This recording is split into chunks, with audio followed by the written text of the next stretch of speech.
Hello everyone, follow along for day 4 of our family vacation in Tokyo. Today's itinerary was to start our morning with a walk along Meguro River.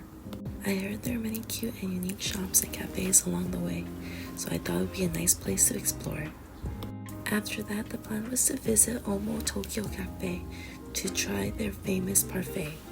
Then we would head to Shibuya Station to see the Hachikō Statue, experience Shibuya Crossing, and go up to Shibuya Sky. Later in the evening, we were considering either Shinjuku or Harajuku. Today I was practicing using my camera, and with my one-track mind focusing on photography, I completely forgot to film videos of the river. But here are some photos of what I managed to capture. Our walk from the station to the cafe took about 40 to 45 minutes, and I really enjoyed the stroll. It was calm and pleasant. I think my mom enjoyed it too. My dad was awfully quiet the entire time, but at least he didn't complain. We were here a little bit too early, but I believe if you came during the cherry blossoms, it would be really pretty. Once we arrived at Oimo Tokyo Cafe, we ordered their sweet potato cheesecake and their sweet potato parfait, which is their specialty. I honestly wasn't expecting it to be that good. I thought it would just be something unique to try, but we all ended up liking it a lot.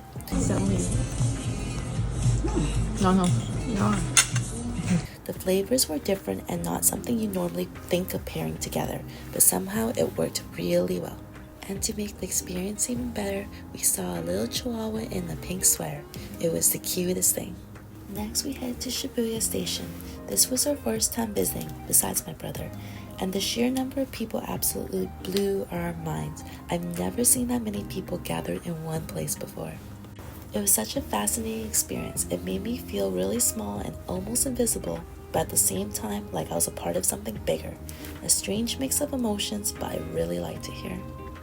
My dad especially loves Shibuya Crossing. He's really into history and politics, so I guess this kind of iconic place is right up his alley. Fun fact, Shibuya Crossing is the world's busiest pedestrian intersection. During one light change, up to 3,000 people can cross the intersection at once. We walked over to the Hachikō Statue, and I would have loved to take a photo with it, but unfortunately the line was too long.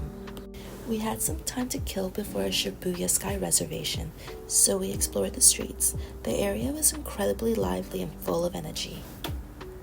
And we also ended up having McDonald's. Next was Shibuya Sky. Getting to the top was actually a bit of an adventure. It felt like going through a guided maze with lines, elevators, escalators, and stairs before finally reaching the 45th floor. Before going up to the rooftop, we had to store loose belongings in lockers. There were rules like no tripods and no loose items, since things could easily get blown away by the wind. When we stepped onto the final escalator leading to the rooftop, I was not prepared for how sunny and windy it was. Because of the time of day, it was hot from the sun, but also extremely windy. Our reservation was at 1:40 p.m. and our goal was to watch the sunset. We stalled and we took a lot of pictures and videos, and still we had 2 hours to wait until sunset at 5:30 p.m. If you're planning to visit Shibuya Sky, these are some quick tips. Book your tickets about 2 weeks in advance. Reserve as soon as the slots are open, especially if you want the sunset. Bring sunglasses and wear layers because it gets really cold later in the day. Around 4 p.m., the temperature dipped really fast and we got really cold. We decided to forfeit sunset and make our way back to the lockers. As we were about to leave, we noticed that there was actually an indoor observation area, plus a cafe and gallery. We ended up exploring that instead, and my parents had a blast.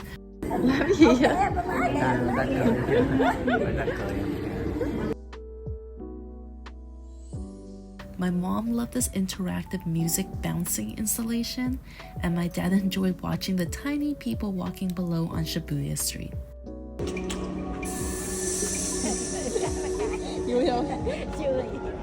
Meanwhile, I was filming them enjoying themselves. After exploring, we decided to grab some food at the cafe. And after all that, there was only 30 minutes left to sunset, so we decided to stay. 10 minutes before sunset, we went back outside, but it was even colder than before, so we decided to watch the sunset from inside instead. Honestly, it felt cozy and perfect. We left shortly after sunset to beat the rush and didn't realize that the building is actually connected to a huge shopping complex. And on our way out, I found a dog statue. I know it's not Hachi, but I was still very happy to finally get a photo with one. Since it was cold outside, we decided to stay indoors and change our original plan. Instead, we tried a maid cafe. We picked one that was nearby. I didn't film too much because I didn't want to be rude, and there were a lot of rules I didn't fully understand, but here's what I managed to capture.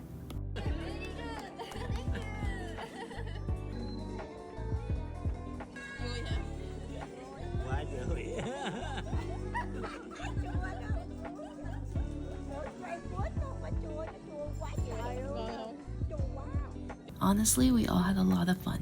It's definitely a super unique experience, and the maids were very welcoming and made us feel comfortable.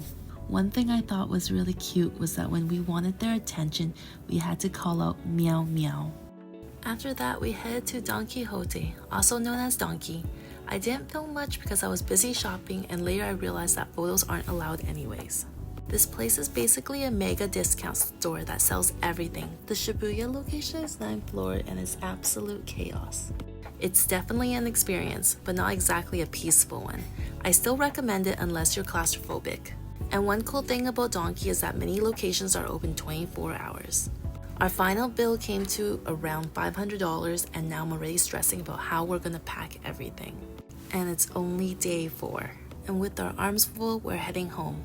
And that's it for today.